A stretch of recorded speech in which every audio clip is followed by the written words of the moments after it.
Hi, I'm Ben Guaderrama, and welcome to this special edition of Newscene. We're bringing you an extra show this week with coverage of the 2020 general election.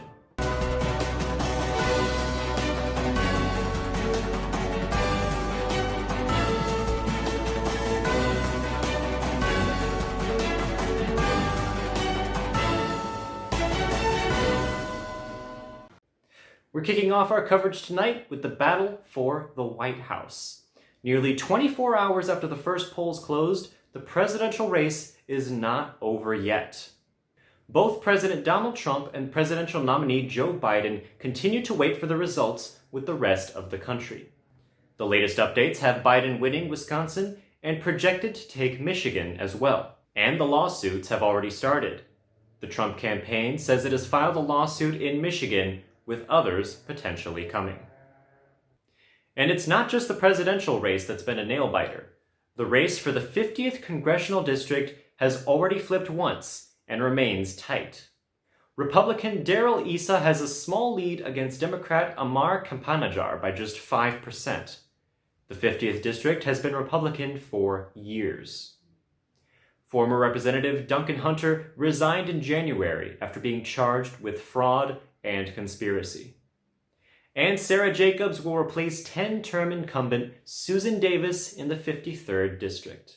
Early results show Jacobs winning over Georgette Gomez by double digits. San Diego County Council President Gomez conceded the race to Jacobs late Tuesday via Twitter. Right after Gomez's tweet, Jacobs delivered a victory speech thanking her campaign staffers and voters. And closer to home, the mayoral race for the city of San Diego isn't over just yet. Todd Gloria is leading Barbara Bry with over 56% of the votes. Gloria said last night that more votes still need to be counted.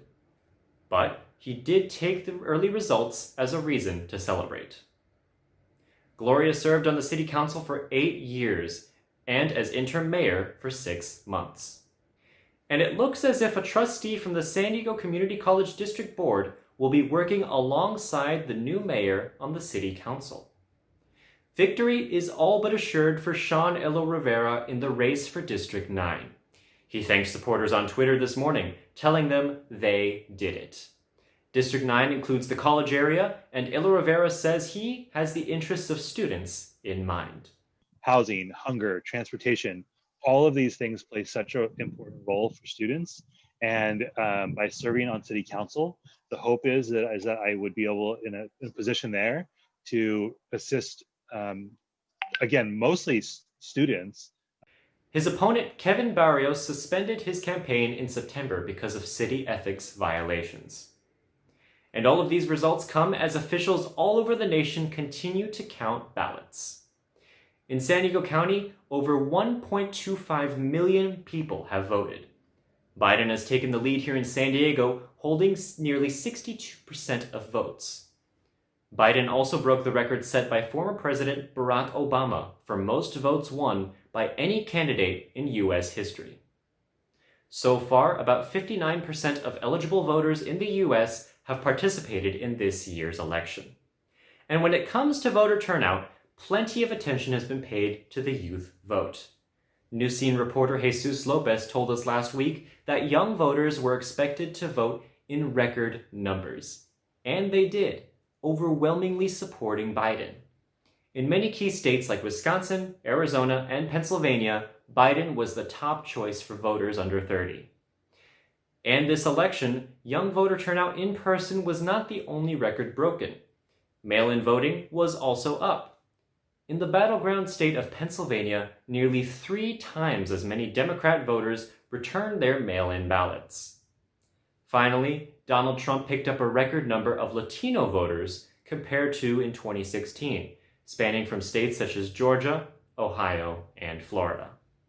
And the voters are strongly supporting a measure to create more community oversight of the police. Measure B would dissolve the existing police review board. It is currently leading with 75% of voters saying yes. The new commission includes its own staff subpoena power and independent legal counsel. 75 organizations supported the measure. This included the County Democratic Party, and the local chapter of the NAACP. The measure needs only a simple majority to pass. Now let's switch over to state propositions. With margins too close to call at the moment, Prop 15 is sitting at a near split vote with 75% of votes counted. If passed, the prop would reverse property tax laws that date back to the 70s.